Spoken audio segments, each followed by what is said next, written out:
Welcome to the Lunenburg Opera House, here in Mi'kma'ki, the unceded and ancestral territory of the Mi'kmaq people. At this time, we invite you to turn off your cell phones. Have you done that? Maybe just check it again, just one more time. And if you have any hard candies, I encourage you to unwrap them now. They'll never taste better than they do right now. And with that, the Lunenburg Theater Collective is proud to present Tiny Beautiful Things. Thank you for joining us.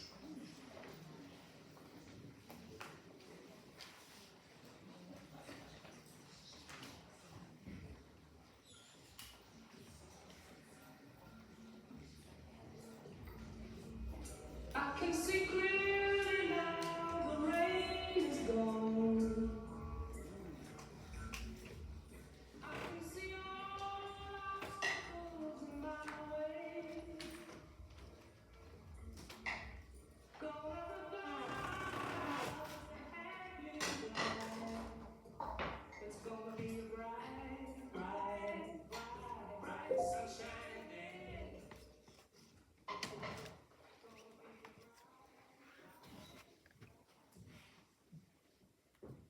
Hi. It's been a while since we met at that writers' conference. I hope you're doing well in writing. For the past year, I've been hiding behind a computer screen, anonymously giving out advice in the online column called Dear Sugar. I know you read the column because it's received exactly one fan letter, yours. To be honest, I don't have a passion for the gig, and as you know, I admire your work. So I'm brazenly emailing you with a job offer. Do you want to take over the column? I mean, do you want to be Sugar? As you know, it's anonymous, so there's no credit. And the bonus is, there's no pay. So, you in? Hello, and thank you for your strange offer.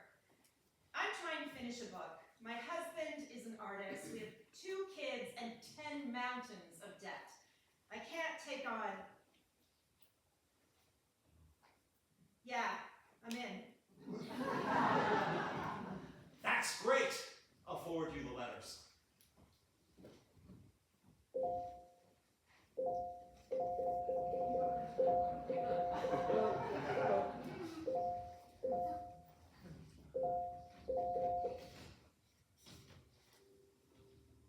Dear Sugar, I'm jealous of other people's success, even if I like them. When my friends get good news, I put on a smile, but I'm really thinking, why not me? Dear Sugar, I want to make friends, and my dad's advice is just be yourself. But it's not that easy in a new school in 8th grade. Everyone has their own groups. Everyone already knows who they're going to pair up with in science class, and I'm stuck with the antisocial kid who picks his nose. Dear Sugar, I get seasick and I have a boat trip coming up with my boss. He doesn't like me. I mean, he really doesn't like me. I don't want to go on the trip. I want to call in sick before I get on the boat and barf. What's your advice? Dear Sugar, I'm a 70-year-old married man, and I suspect my newly widowed neighbor is spying on me when I'm in my yard. When I'm out there pulling weeds to drive her batty, I don't wear a shirt. Dear Sugar, I'm a 35-year-old woman, lost my job, and am entering into an arrangement with a married man. We will rendezvous twice a week, and he will pay me $1,000 a month. I have many thoughts and questions, including, is this taxable income? Dear Sugar, my question is about love. I'm at the age when most of my friends are already married. The closest I've been to the altar was when I was the best man. I've had 3 relationships, 1 casual, 1 serious, and 1 current. There was no issue with the casual one. I was upfront about not wanting to settle down. The second one started out casual, but I broke it off with her when she got serious. So I lost both a lover and a friend. For about 4 months now, I've been dating another woman. She seems to be falling in love with me. I avoid that word, love. I don't want to say it out loud because it comes loaded with promises that are fragile and easily broken. My question When do I have to take the big step and say, I love you? And what is this love thing all about anyway? Signed, Confused. Dear Confused, I agree. That word love is loaded with... Oh, I agree with you. Well, that's helpful advice. Dear Confused, you certainly must be confused. If you're confused... That's great writing. I'll just repeat your word back to you. Please don't let the timeline by which others live their lives dictate yours.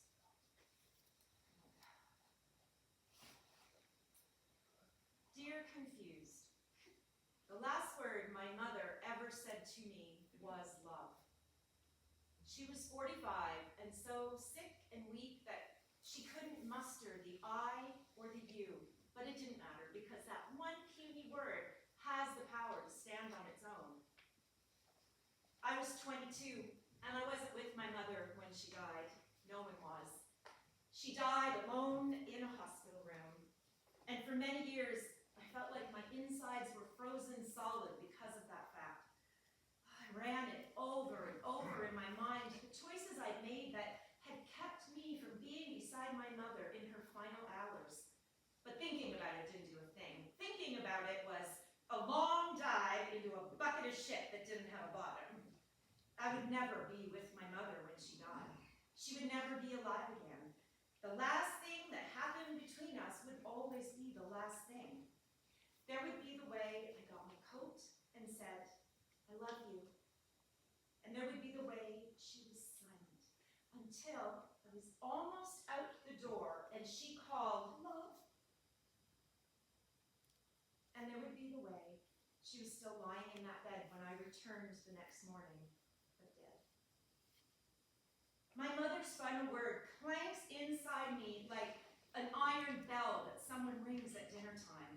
Love, love, love, love, love. I bet you think that this has nothing to do with your question, but your question and my answer are about love.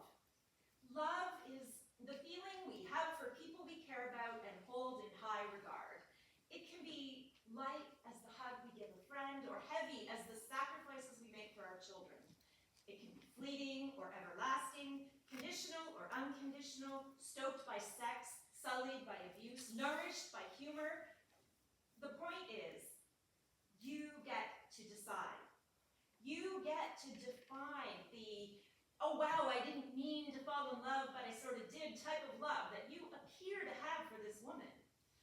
You've convinced yourself that by withholding this one small word from her, you're going to shield yourself from getting hurt. You ask me, when do you have to take the big step and tell your girlfriend that you love her? And my answer is, when you think you love her. Be brave, brave enough to break your own heart. Tackle the motherfucking shit out of love. Look, we're all going to die. Strike the iron bell like it's dinner time. Signed, Sugar. Dear Sugar, something's different. Who the hell are you? Hi, I'm the new Sugar. I knew it. Who are you? What's your real name? Let's keep it at Sugar. Do you write other things? Yes, Are you a published author? yes. As in the author of a real book or a blog? I've published some things, including a novel. So, do you write the letters for the column? No. Wait, the letters are real? Yes. All of them? Yes. Do you have an office? Is this your job? No, I write at home at night when I should be working on my next book. Have you ever written an advice column before? No. Are any questions off limits? No. Do you like it up the ass? No. Can we really ask you anything? Yes. What is your name? Sugar. Dear Sugar, What the fuck? What the fuck? What the fuck? I'm asking this question as it applies to everything every day. Best, WTF.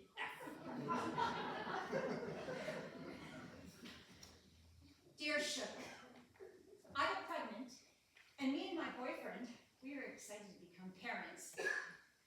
When I was 6.5 months pregnant, I miscarried. Since then, not a day has gone by that I haven't wondered who that child would have been. A girl, she had a name. Every day I think, my daughter would be 6 months old. Or my daughter would have maybe started crawling. Sometimes all I can think of is the word daughter, daughter, over and over and over. I'm not sad or pissed off. I just don't care about anything. I'm numb, and I can't get past it. Most of the people in my life have expected me to move on by now. One even pointed out it was only a miscarriage. So now I feel guilty about being so stuck, grieving for a child that never was. And then there's the reason for the miscarriage. My doctor told me it was because I was overweight. Part of me thinks that doctor was an asshole for saying that. But another part of me believes that this is somehow my fault. Sometimes, I don't eat for days. And then sometimes, I eat everything in sight and throw it back up. I spend hours at the gym, walking on the treadmill till I can't lift my legs. The rational part of me knows that if I don't pull myself out of this, I'm going to do serious damage to myself. I know this, yet I just don't care. I want to know how to care again. Signed, Stuck. Dear Stuck, some people think they're being honest with you. Others are scared of the intensity of your loss. None of those people will be helpful for you. They live on planet Earth, and you live on planet my baby died. There are many, many women who spend their days silently chanting daughter, daughter, or son, son to themselves. You need to find those women. They're your tribe. The healing power of even the most microscopic exchange with someone who understands in a flash precisely what you mean because she has had that same experience too cannot be overestimated. Years ago, I worked with at-risk girls at middle school. They were mostly poor, white, in 7th or 8th grade. My job title was Youth Advocate. My mission was to help the girls succeed. Succeeding meant making sure they didn't get pregnant or locked up before graduating high school. It meant maybe they could eventually hold down a job. Sounds like such a small thing, but it felt enormous. Like trying to push an 18-wheeler with my pinky finger. I was scared of them at first. They were 13 and I was 28. They hated everything. And everything was boring and stupid and either totally cool or totally gay. And then I had to tell them not to say the word gay to mean stupid. And then they thought I was a total fag for thinking that by gay they meant gay. And then I had to tell them not to say fag. And then I passed around journals that I purchased for them. Do we get to keep these? Yes! Open them. I asked them each to write down 3 true things about themselves and 1 lie. And then we read them out loud, trying to guess which one was the lie. By the time we were halfway around the room, they all loved me intensely. Well, not me, but the way I held them. With unconditional, positive regard. We went places they'd never been. To a rock climbing gym and a ballet. I hoped that if they witnessed the grace of live art, they wouldn't steal someone's wallet and go to jail. That as they pulled themselves up a fake boulder, they would start valuing their bodies and not get knocked up. Their fathers were in prison, or unknown to them, or fucking them. Their mothers were strung out on drugs or on the streets, the girls told me ghastly, merciless stories of sorrow and betrayal. There was one girl who wore an enormous sweatshirt that went down to her knees with a hood pulled up all the time. Across her face hung a dense curtain of hair. It looked like she had two backs of a head and no face. She told me that she slept most nights In a falling down wooden shed near the alley behind the apartment building. where she lived. She did this because she Couldn't take staying inside. where her mother ranted and raved, alcoholic and mentally ill. Another girl told me that when her mom's boyfriend got mad, he Dragged me into the yard, turned on the hose, and held my face up to the ice-cold running water until I almost drowned. And then he locked me outside for 2 hours. I told the girls that these things were unacceptable, illegal. I told them that I would call someone and this would stop. I called the police. I called Child Protective Services. No one did anything. So, I told the girls something different. This will not stop. It will go on. And so, you have to find a place within yourselves where you can not only transcend the shit, but you have to escape. If you can't do that, your whole lives will be shit forever and ever and ever. You have to do more than hold on. You have to reach. And the same is true for you, Stuck. And for anyone who has had anything terrible happen to them, how you get unstuck is you reach. Therapy and talking with friends and support groups will help. Don't hold it inside. Get it out. Talk it out. Cry it out. But know this. No one else can make this right for you. You have to reach for your desire to heal. True healing is a fierce place. It's a giant place, a place of monstrous beauty and glimmering light. Oh, and you have to work really hard to get there. Years after I left that job, I was having lunch one day at a Taco Bell when a woman wearing a Taco Bell uniform approached me and said my name. It was the faceless girl who lived in the falling down shed.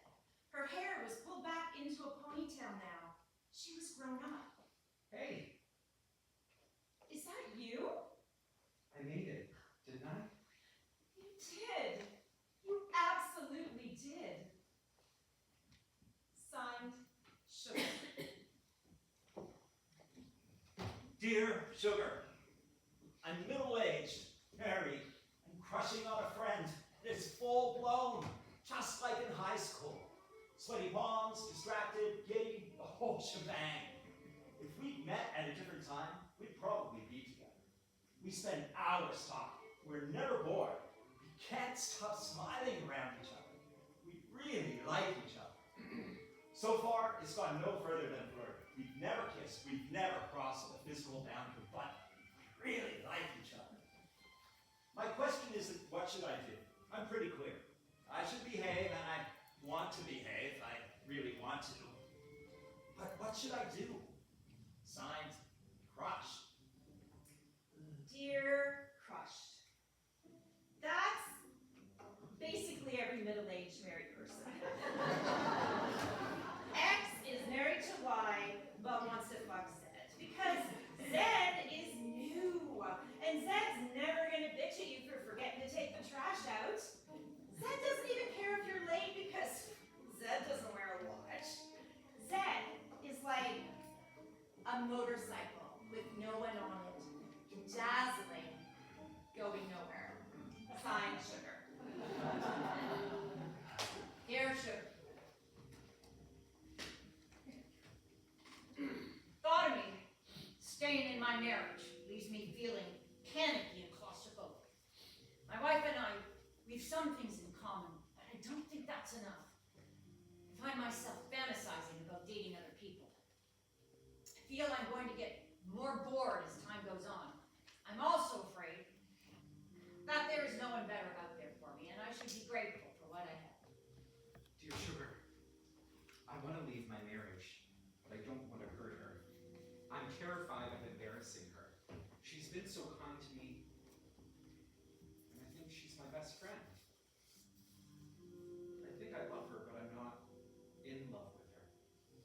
Dear Sugar, I feel trapped and like I'm hiding the real me. I don't blame him for my discontent. I never wanted to get married. And now I don't know how to stop this charade. I want out, but how? Signed, afraid to leave. Signed, I can't do this. Signed, how can I hurt him?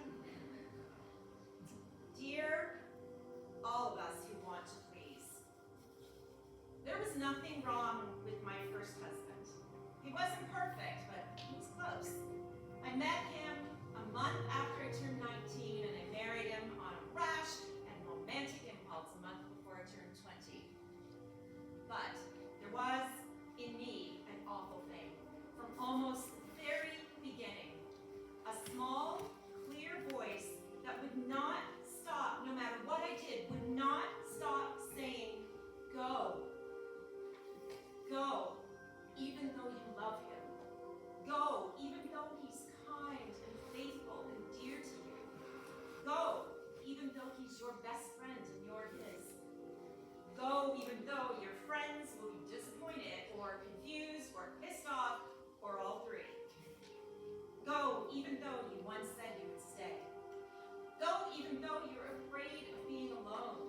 Go, even though there's nowhere to go. Go because you want to. Because wanting to leave is enough. Get a pen and write that last sentence on your hand, and then read it over and over until your tears have washed it away. When it came to my first marriage, I tried to be good. I tried to be bad.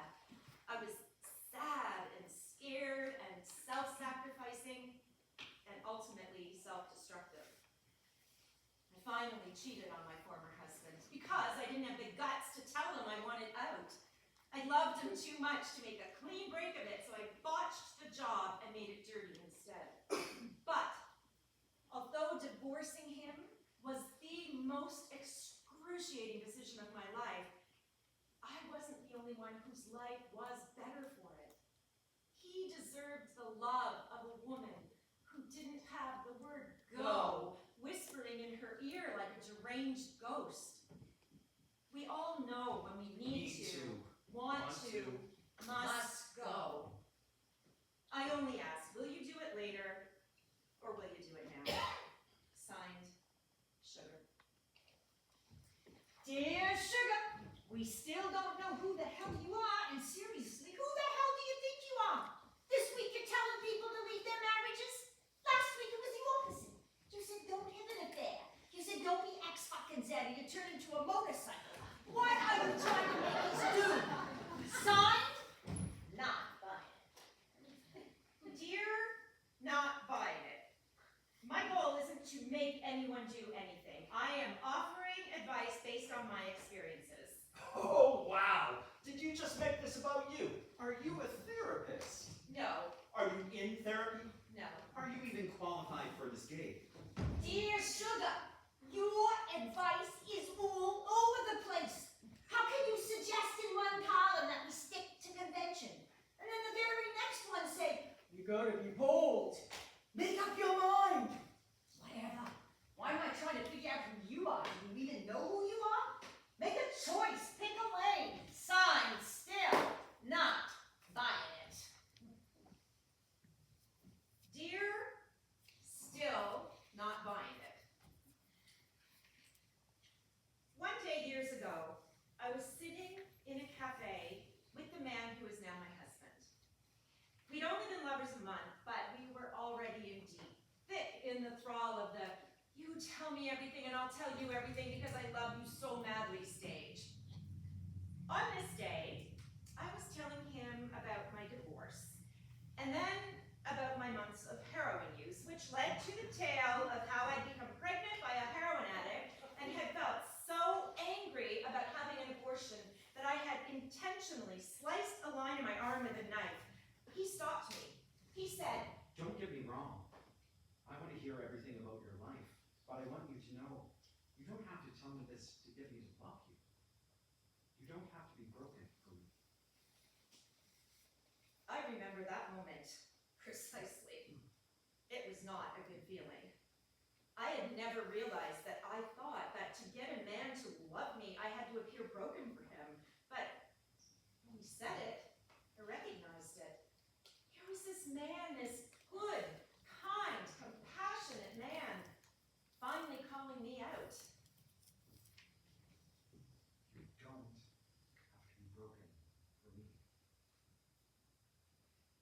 I didn't have to be broken for him, even though parts of me were. I realized then that I could be every piece of myself. I could be vulnerable and strong. I could be fearful and fearless. I could be what I was and what I wanted to be. And that things could be valid and yet contradictions of each other and themselves. Well, it was the unification of the ancient and future parts of me. In that moment, I was open. I was bare. I will be open with you. I will be bare. I will show you my brokenness and my strengths. And I will do my best to give you my best, tough, sweet, and sometimes even contradicting advice. I don't know if my approach is wrong or right. Sure, advice columnists are supposed to position themselves as the ones who know, but I am not that person. I am the one who doesn't know, but who will work really, really hard to see what I can find. That's who I am. Tell me, who are you? Signed, yours, Sugar. Dear Sugar, Dear Sugar, Dear Sugar. dear Sugar, I was in an accident that injured my spine, and now I'm secretly addicted to pain meds. Dear Sugar, I'm afraid of my violent older brother who has terrorized me since we were kids. Dear Sugar, icky thoughts turn me on. I have repulsive thoughts of men taking me progressively, and me being submissive to them in faith. Dear Sugar, my wife drinks while I'm at work, and when I get home, she thinks I can't tell. Dear Sugar, my daughter has a tumor and is having brain surgery tomorrow, and I find myself doubting God's existence. Dear Sugar, my birth mother doesn't want to meet me. Dear Sugar, What the fuck? What the fuck? What the fuck? I'm asking this question as it applies to everything, every day. Best WTF.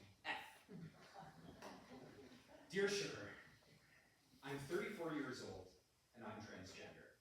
I was assigned female at birth, but knew I was male for as long as I can remember.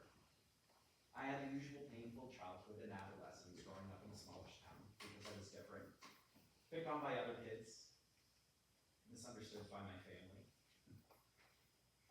7 years ago, I told my mom and dad that I intended on having a gender confirmation surgery. They were furious. They said the worst things you can imagine anyone saying to another human being, especially that human being is your child. In response, I got up all ties, moved away, and made a new life living as a man. I have friends and romance in my life. I love my job. I'm happy with who I've become and the life I've made. After years of no contact, I get an email from my parents that blows my mind. They apologize. They were sorry they never understood, but now they do. They said they miss me. And they love me. Sugar. They want me back. I cried like crazy, and that surprised me. I believed I didn't love my parents anymore. I had made it without them. I created an island far away and safe from my past. I made it because I'm tough. Do I forgive them and get back in touch? Or do I ignore their email and stay safe on my island? What do I do? Signed, Orphan. Dear orphan, forgive your parents. Not for them, for you. You've remade yourself. You and your mom and dad can remake this too. The new era in which they are finally capable of loving the authentic you. What they did to you 7 years ago is terrible. They know this now. Here's the difference between your parents and so many others who try to remain in their children's lives after a time of abuse or trauma. They're sorry. They're more sorry than most. Your parents have grown and changed and come to understand things that confounded them before. You have had to ask yourself impossible questions, endure humiliations, and redefine your life in ways that most people cannot even imagine. When you needed them, they were drowning in their own fear. They're not drowning anymore. They swam to shore. They have arrived at last on your island. Welcome them. Yours, Sugar.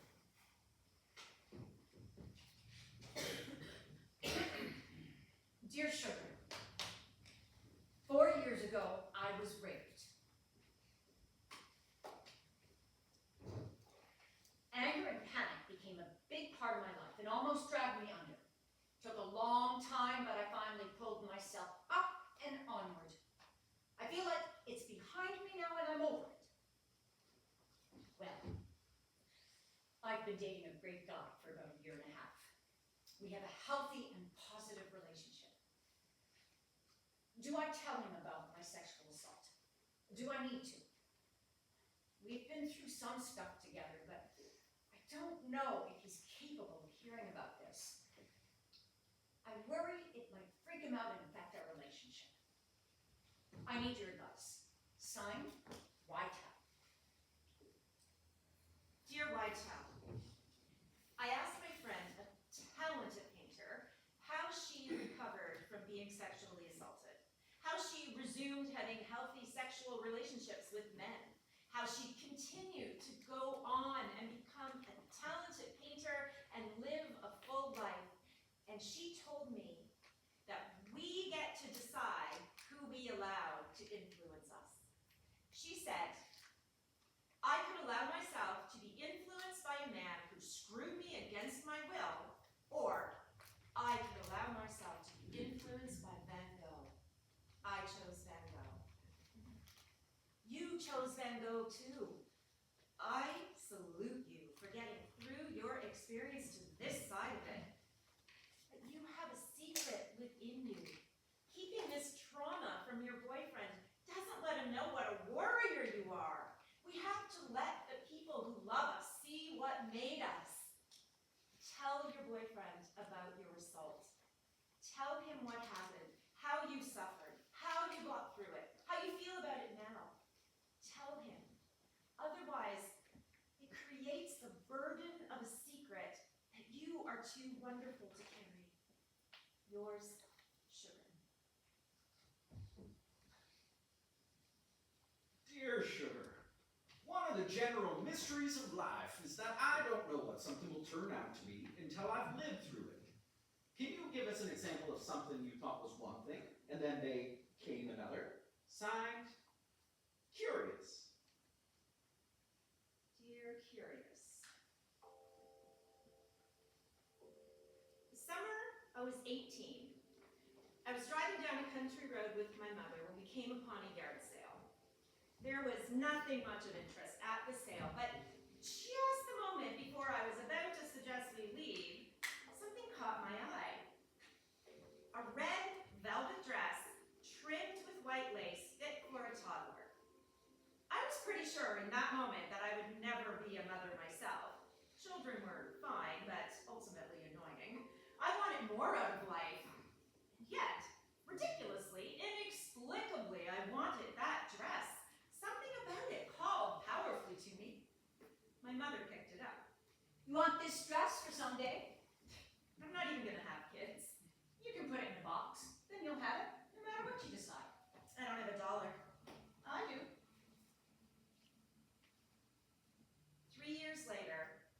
be standing in a field not far from that yard sale, holding the ashes of my mother's body in my palms.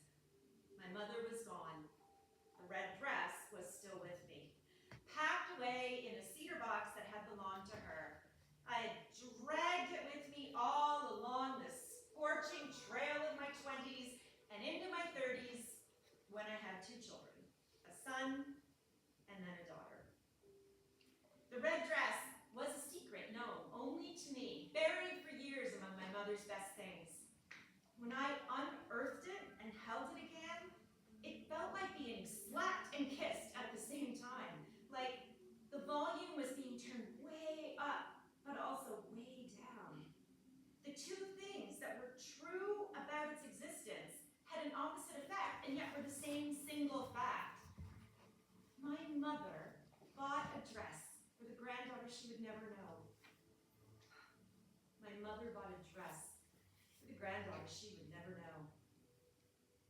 How beautiful, how ugly, how little, how big, how painful, how sweet.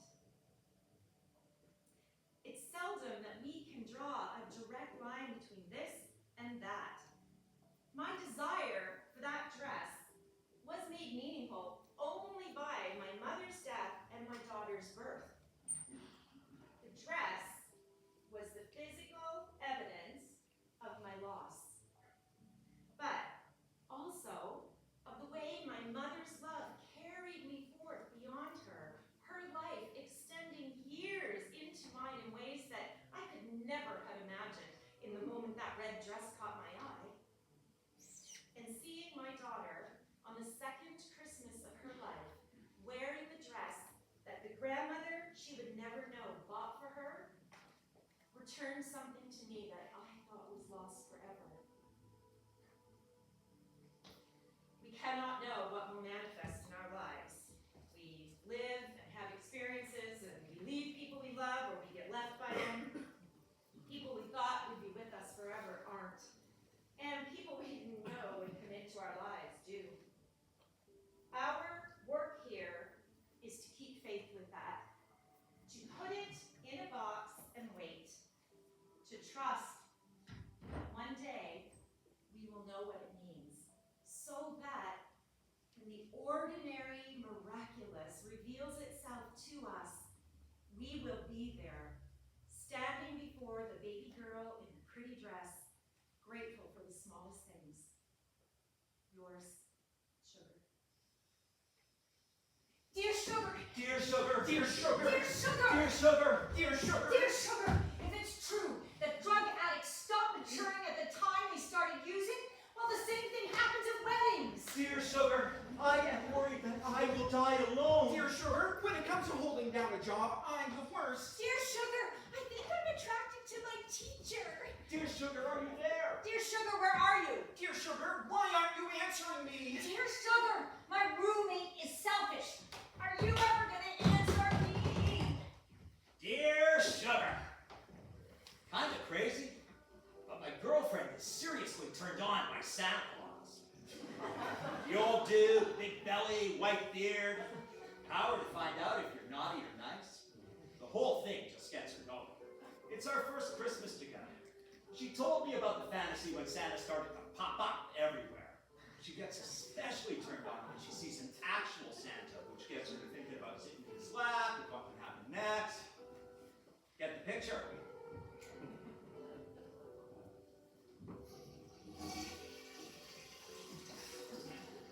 So, here's my question. My sister has 2 young sons. A few years ago, she bought a Santa suit, and every year I've been getting dressed up in it and going over to her place to give my nephews a thrill on Christmas Eve. Anyway, it occurred to me that if I keep the suit for a bit, I can give my girlfriend a thrill too. Creepy? Good idea? Bad idea? What do you make of this plan? Thanks. Sexy Santa. Dear Sexy Santa, your giving spirit is genuinely what the holiday season is all about. I say, stuff that woman's stocking the way only Santa knows how.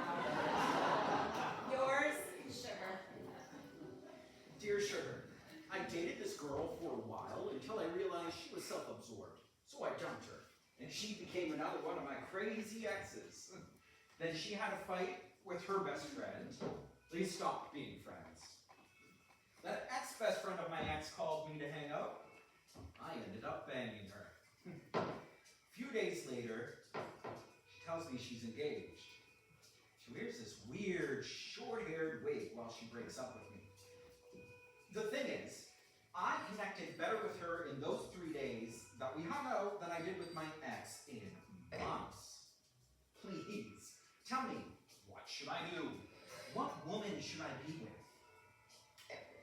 I'm not a smart man, but I do know what love is. Signed, Gump. Dear Gump, I keep politics out of this column, but just this once. Let's recall when former Secretary of Defense Donald Rumsfeld quite wisely said something like, there are known knowns. These are the things that we know we know. And there are known unknowns. These are the things that we know we don't know. But there are also unknown unknowns. These are the things that we don't know we don't know. When it comes to the case of your triangular quagmire, let's start with the known knowns. These are the things you know you know. A. I didn't want to fuck my girlfriend anymore, so I broke up with her. B. I fucked my ex-girlfriend's ex-best friend for 3 days. Things were good. C. Put on a wig and told me she didn't want to fuck me anymore. Which brings us to the known unknowns. These are the things that you know you don't know. A. Why are so many of my exes crazy? B. Is my ex-girlfriend's ex-best friend really engaged to be married, or is she trying to shake me? C. Why the wig? Which brings us to the unknown unknowns.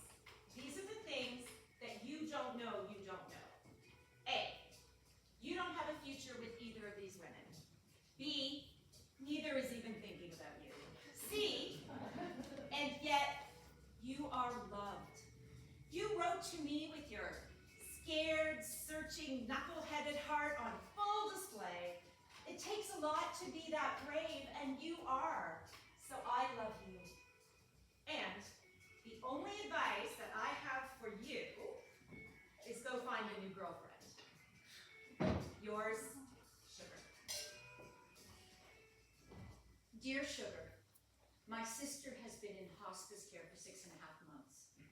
Dear Sugar, he said he only hired me because he was attracted to me. Dear Sugar, me 2 sons aged 35 and 31 have returned to the nest, my own. They didn't ask.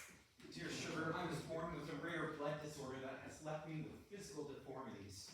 Dear Sugar, What the fuck? What the fuck? What the fuck? I'm asking this question as it applies to everything every day. Best WTF. Dear WTF. My father's father made me jack him off when I was 3, and 4, and 5. I wasn't any good at it. My hands were too small and I couldn't get the rhythm right, and I didn't understand what I was doing. I only knew that I didn't want to do it.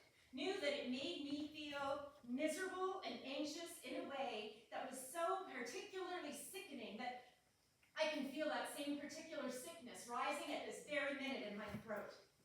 I hated having to rub my grandfather's cock, but I had to do it. I didn't have a choice. My grandfather babysat my sister and me a couple of times a week, and most days that I was trapped in his house with him, he would pull his already getting hard penis out of his pants, say, "Come here," and that was that. We moved far away from him when I was almost 6, and shortly after that, my parents separated and my father left my life, and I never saw my grandfather again. He died of black lung disease when he was 66 and I was 15. When I learned he died, I wasn't sad,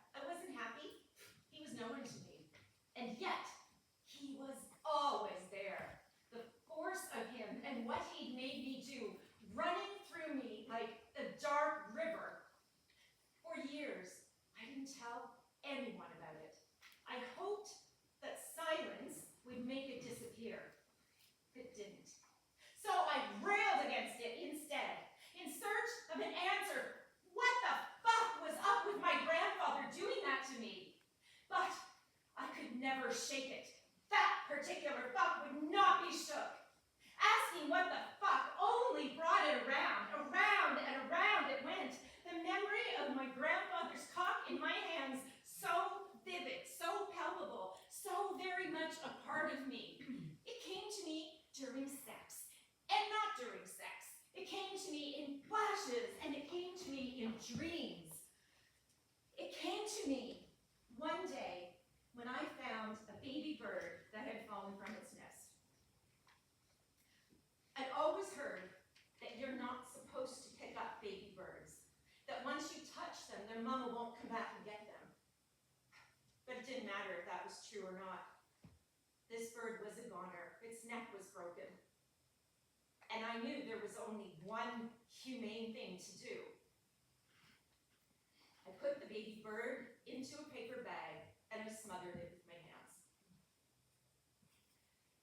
Nothing that has died in my life has ever died easily, and that bird was no exception. I could feel it through the paper bag, pulsing against my hands, simultaneously rearing up, flaccid and ferocious, under its translucent sheen of skin, precisely as my grandfather's cock had been. There it was! There it was again! The ghost of that old man's cock would always be in my hand. But this time, I understood what I was doing. This time, I understood that I had to press harder than I could bear. That pressing harder was murder. It was mercy. That's what the fuck it was. The fuck was mine. And the fuck is yours too. That question does not apply to everything every day. If it does, then you are wasting your life. If it does, then you are a lazy coward. And you are not a lazy coward. Ask better questions. The fuck is your life? Answer it. Yours, Sugar. Dear Sugar, my father is a narcissist, controlling, vain, volatile, and charming. If I wasn't cheerful enough, I was locked in my room for days. If I made a joke, he'd yell and curse at me. My father would denounce me as his child over slight disagreements. When he decided that everything was fine again, I was expected to accept his change of heart, no apologies offered unless they were mine. I could never be perfect enough, and yet I tried so hard to make him proud, to make him care. He was my dad, after all. Still now, as an adult, it is not better. He is so consumed with his own image that when he found out that my therapist, a kind, understanding, and sympathetic counselor, was someone that he knew, he insisted I stop seeing her. But 3 months ago, he went too far. He betrayed my mother, and I was a fucking bitch for finding out about his infidelity. People insist that family is important. That it's my duty to forgive the man who gave me life and to keep him in my life. But is it worth the pain? Signed, when is too much? Too much. Dear too much. No. Keeping your abusive father in your life is not worth it. Yes, he is the only father you will ever have, but that doesn't give him the right to abuse you. The standard you should apply to whether or not to have an active relationship with him is the same one you should apply to every relationship in your life. You will not be mistreated or disrespected or manipulated. Your father does not currently meet that standard. My mother left my father because he'd been violent and abusive. I haven't had parents as an adult, and yet I carry them with me every day. They are like 2 bowls that I have to refill over and over again on my own. I think your father will have the same effect on you. Even if you cut ties with your dad, you won't escape him completely. He will be the empty bowl that you will have to refill again and again. When my mother died, I wrote my father a letter saying that in order for me to have a relationship with him, he first had to explain why he'd done the things he'd done. He didn't write back. 17 years passed, and then one day, my phone rang, and there it was, my father's name on the screen of my phone. Hello? Hello? Do you watch Rachel Ray? Rachel Ray. Rachel Ray. You know, the cookbook writer. She has a talk show. Yeah? And on it went. The most flabbergasting conversation I have ever had in my life. My father spoke as if we spoke every week, as if nothing that had happened, as if my entire childhood did not exist. The topics were recipes, poodles, cataracts, sunscreen. I got off the phone 15 minutes later, utterly bewildered. He wasn't ill or delusional. He was my father, talking to me as if I was his daughter, as if he had a right, but he didn't. For all those years without my dad in my life, I always thought of him on my birthday. Thought that on the day I was born, he must have held me in his hands and thought his baby was a miracle. He must have thought that he could be a better person than he'd been before. A few days after that phone call, he sent me a chatty note over email, and I replied saying what I said in the letter I'd written to him 17 years before, that in order for us to have a relationship, we first had to discuss our shared past. He replied, asking what it was I wanted to know. So I wrote the most loving, painful, and forgiving letter I have ever written in my life, and I pressed send. My father's response came so fast, it seemed impossible. He couldn't possibly have read the entire thing. In enraged words, he said that I should never contact him again and that he was glad to be finally rid of me. I didn't cry. I laced on my running shoes and I went out my front door and I walked through my neighborhood to a park up a big hill, and I didn't stop walking until I got to the top of the hill, where I sat down on a bench that looked out over the city. I had that feeling you get, there's no word for that feeling, when you are simultaneously happy and sad and angry and grateful and appalled and accepting and every other emotion all smashed together and amplified. Why is there no word for that? I sat for so long on that bench thinking, my father, he is finally rid of me. Perhaps the word is healing. And we don't want to believe that. We want to believe that healing is more pure and perfect, like a baby on its birthday. And that when we hold it in our hands, we'll be better people than we were before, like we have to be. Yours, Sugar. Dear Sugar, do you ever read the comments after you've posted a response to a letter? I'm a writer posting things online, so I try to avoid the comment section. Yes, I read all the comments. I wanted to tell you that I had this hot dream about you, even though I don't know what you look like. If your hair is straight or curly, if you're curvy or skinny, but it didn't matter, because you were a woman and we were getting down. Okay. Come on. Who are you, Sugar? It's making me crazy. I really want to know. What would a photograph of you look like? A woman standing naked in the light of day. She is flawed, but okay with that.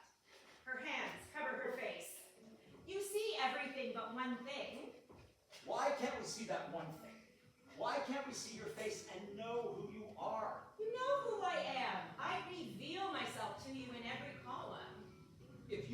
give one piece of advice to somebody in their 20s, what would it be?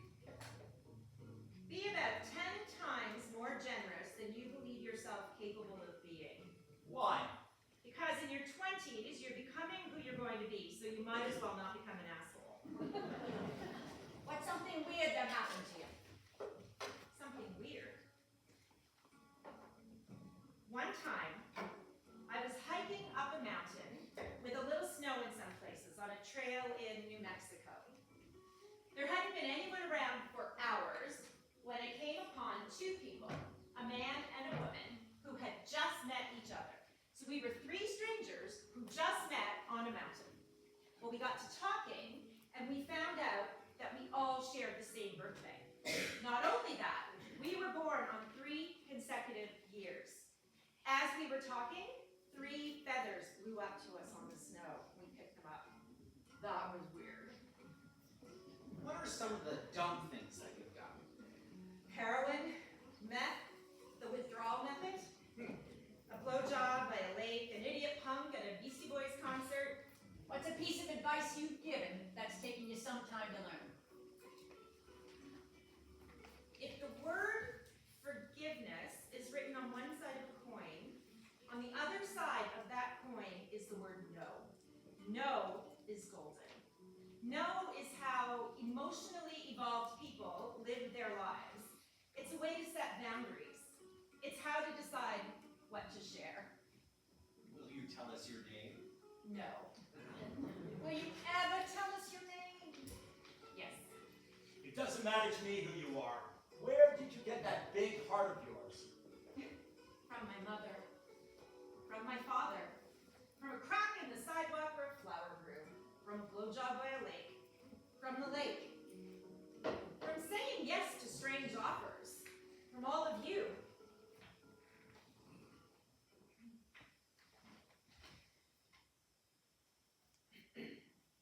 Dear Sugar, for many years I stole compulsively. I blame myself, even though I was on a cocktail of psychotropic drugs for anxiety, depression, and insomnia. I stole jeans from a friend, flower pots from a neighbor, money from a girlfriend's wallet. I blame myself, even though I grew up with my abusive mother screaming at me that I was a liar, a cheat, and a thief. I think I was not only trying to fulfill my mother's prophecy, but maybe trying to get people to hate and reject me for being a liar, a cheat, and a thief. I hate myself. Loathe myself for what I've done. I wonder if I should tell the friends who will surely reject me. Sure. Can I forgive myself without admitting to people how I wronged them? Please help. Signed, Thief.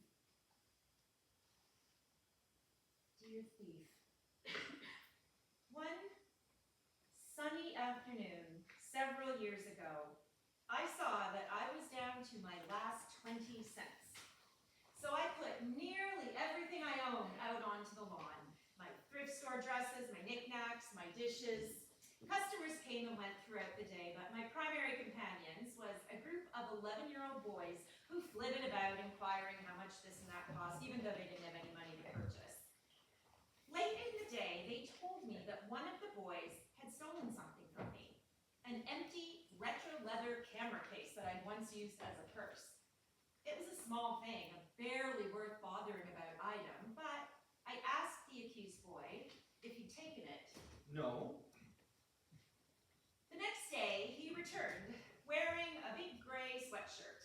When he thought I wasn't looking, he slipped the camera case out from under his shirt and placed it back where it had been sitting the day before. Your thing's back. Good. Why did you steal it? I didn't. It was a sunny day, and some of the boys sat with me on the porch, telling me about their lives.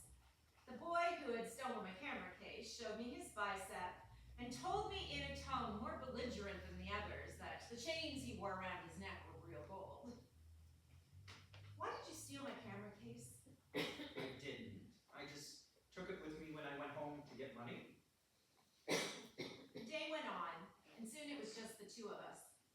He told me about the mother he rarely saw, about his much older siblings, about the kind of hot car he was going to buy the instant he turned 16. Why did you steal my camera case? Because I'm lonely.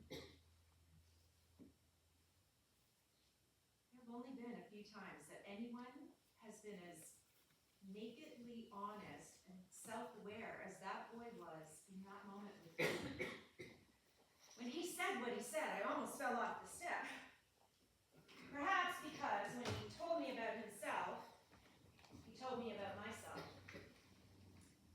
I used to steal things too. I took a compact of blue eyeshadow from a friend, a pretty sweater from my cousin, a figurine of a white dog with its head askew. I didn't know why I sold these things, and I still can't properly say, but because I was lonely seems about the rightest thing I'd ever heard. I think you were lonely too, and lonely isn't a crime. I don't think that the path to wholeness is walking backward up the trail. The people you stole from don't need you to fess up. But you are so invested in your self-loathing. If you perpetually condemn yourself as a liar and a thief, does that make you good? I don't like the thief part of my narrative either. I struggle with whether to share about it here. I've never written about it, ever. And I've written about a lot of other bad things I've done. Promiscuous sex, drugs. This seems worse. But it's who I am. It's who you are. Can we forgive ourselves? Years after I stopped stealing, I was sitting one day alone by a river, and I found myself thinking about all the things I'd taken. Before I even realized what I was doing, I started plucking a blade of grass for each thing and then dropping it into the water. I am forgiven, I said, as I let go of the blade that stood in for the blue eyeshadow. I am forgiven for the pretty sweater. I am forgiven for the dog figurine, and so on, until I had let all the bad things I'd done float right on down the river, and I had said, I am forgiven so many times that I felt like I actually was. I'm not saying I never struggled with it again.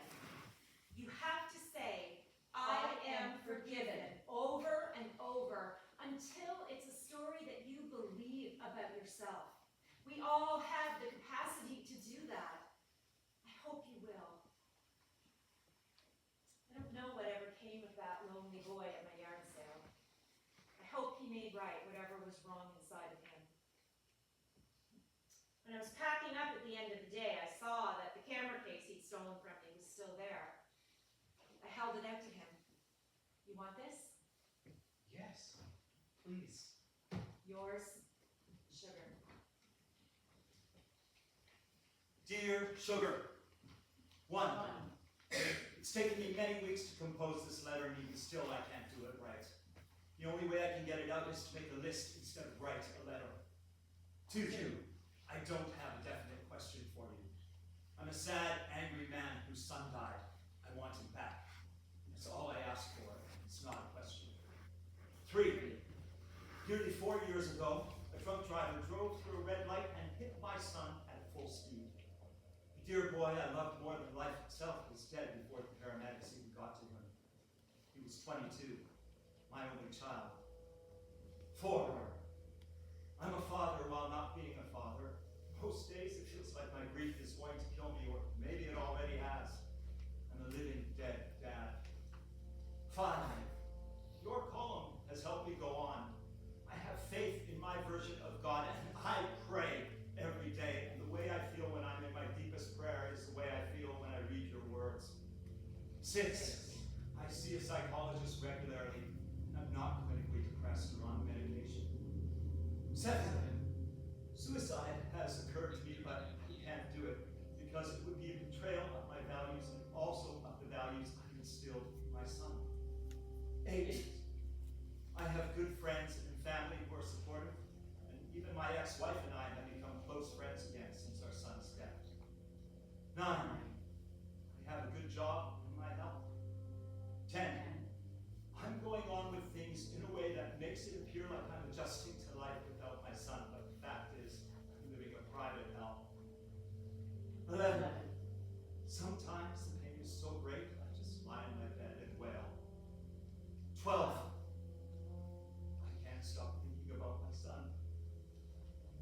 13.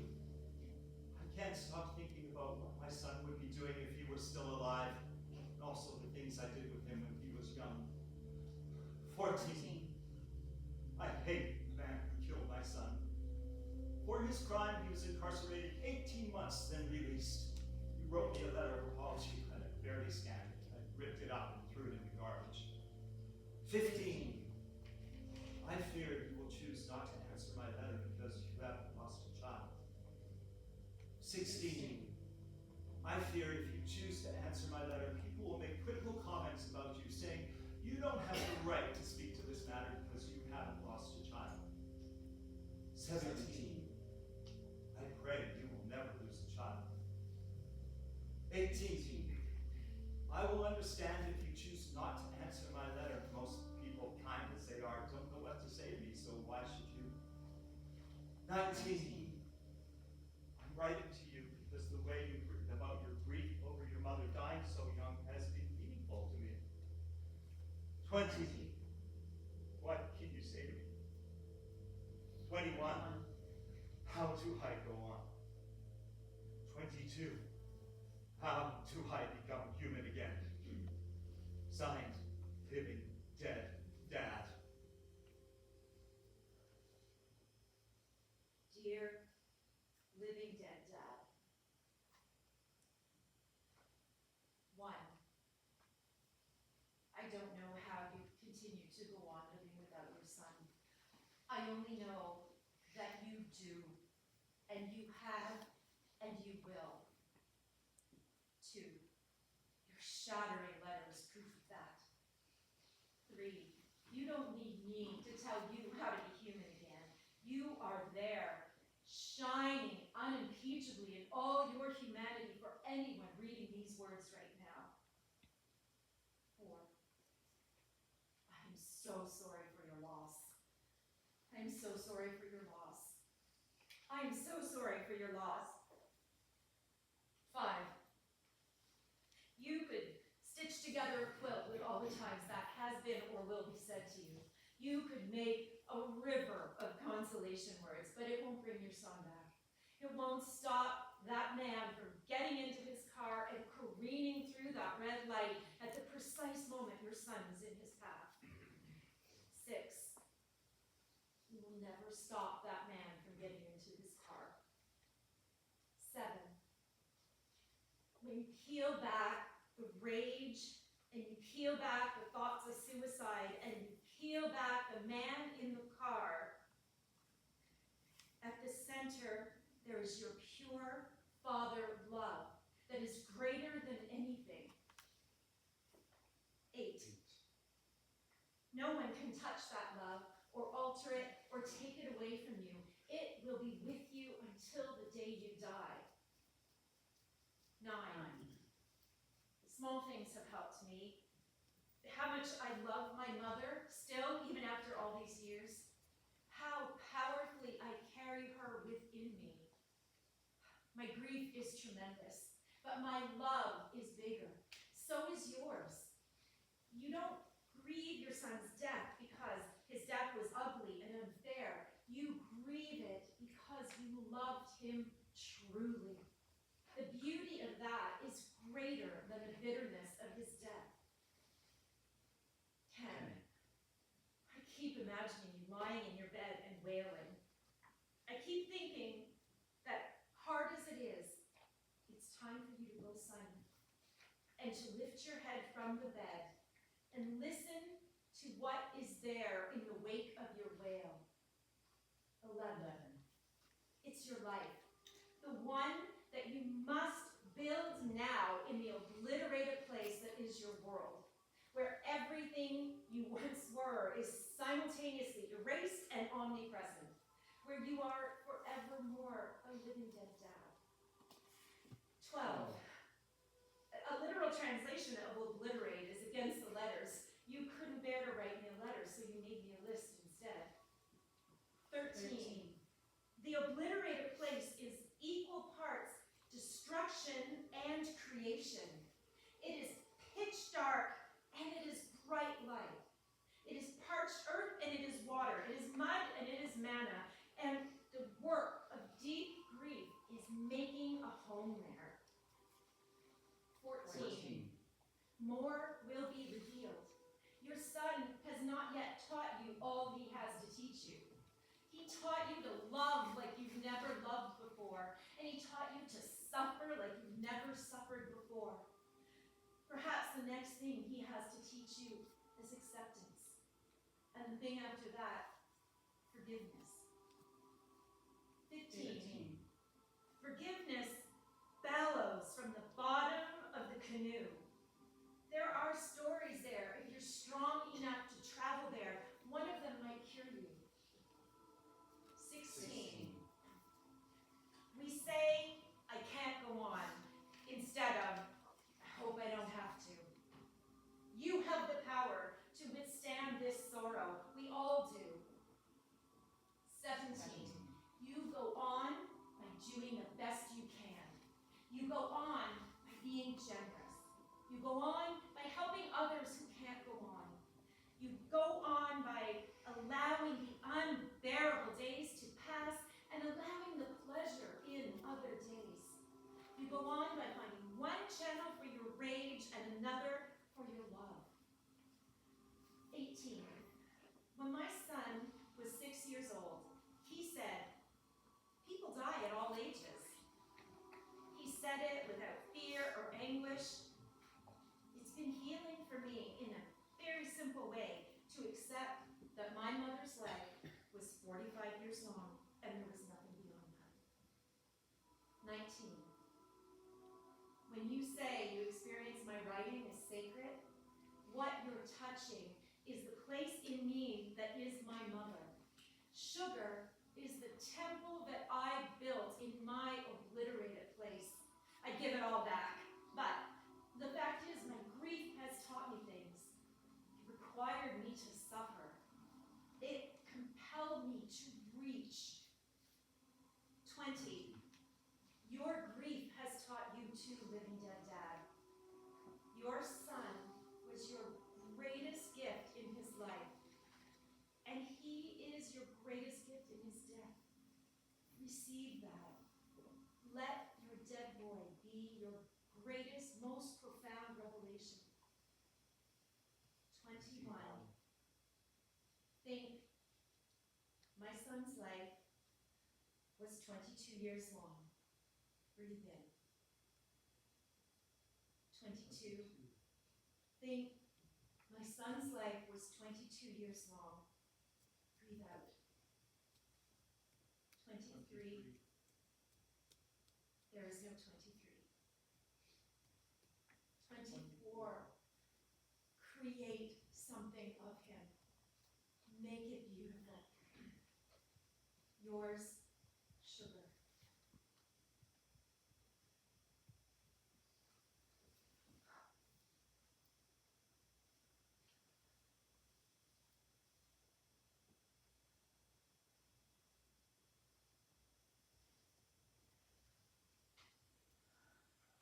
Dear Sugar, I heard you'll soon reveal your real name. Is that true? Will we finally get to know who you are? Signed, Hopeful. Dear Hopeful, there's a common assumption that by not revealing my name, I'm protecting my privacy, or that it's freeing to write anonymously. But what is freeing is that you get to read my responses without the barriers of any preconceptions you might have about my age or my achievements, my ethnicity. Not knowing my name allows you to have a more pure vision of me.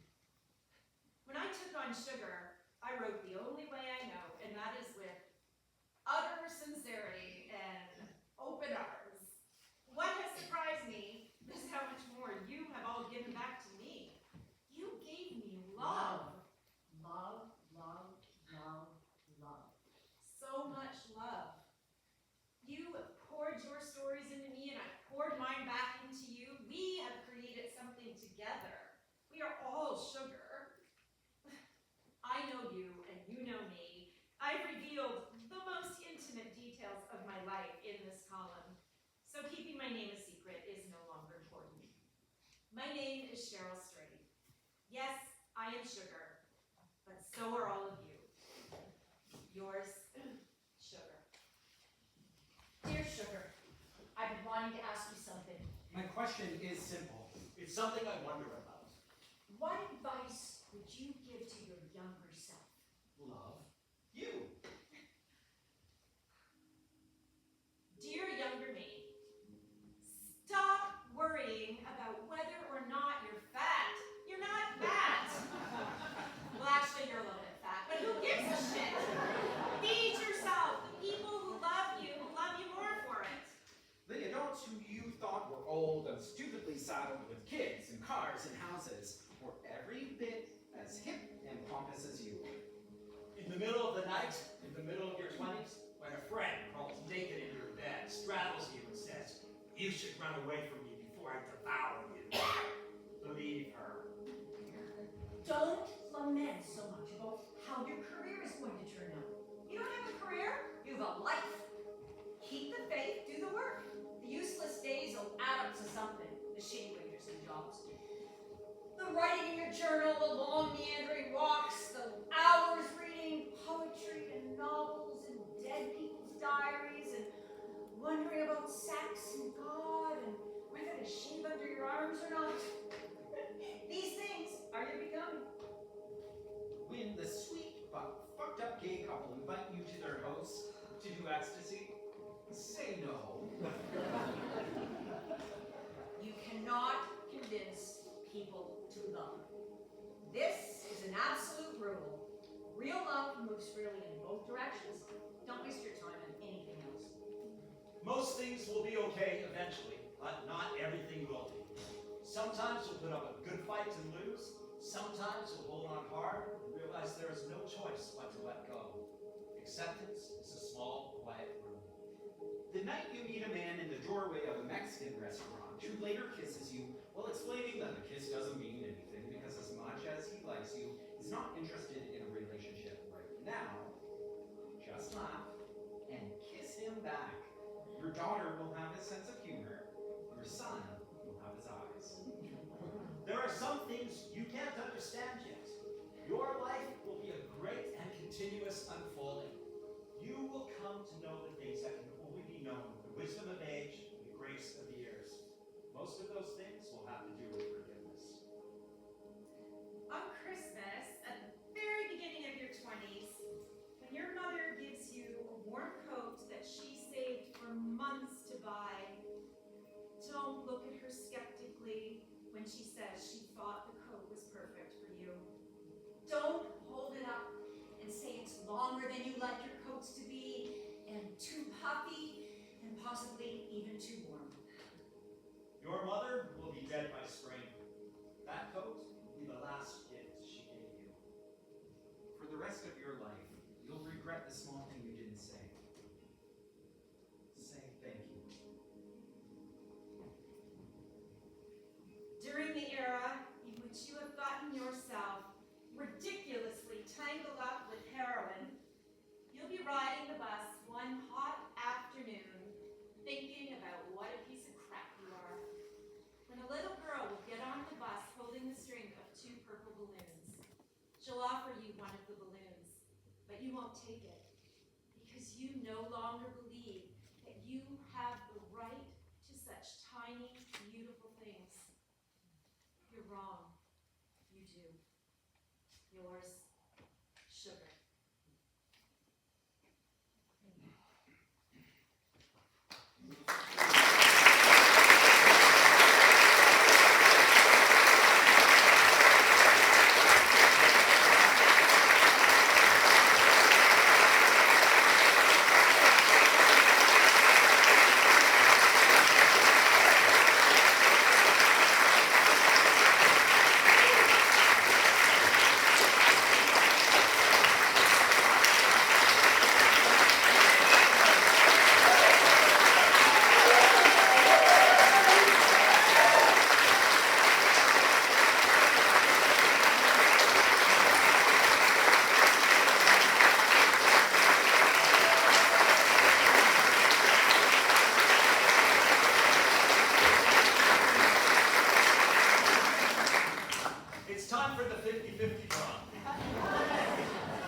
Theater Collective ball cap. Now, we don't have a lot of these. A few years ago, I started getting these as gifts for cast and our volunteers. And since time, I've asked Jamie Myra, our mayor, who owns Stan's Dad and Labs, if he could do more caps for us. And for the past couple of years, he's donated these to us, so we're very grateful.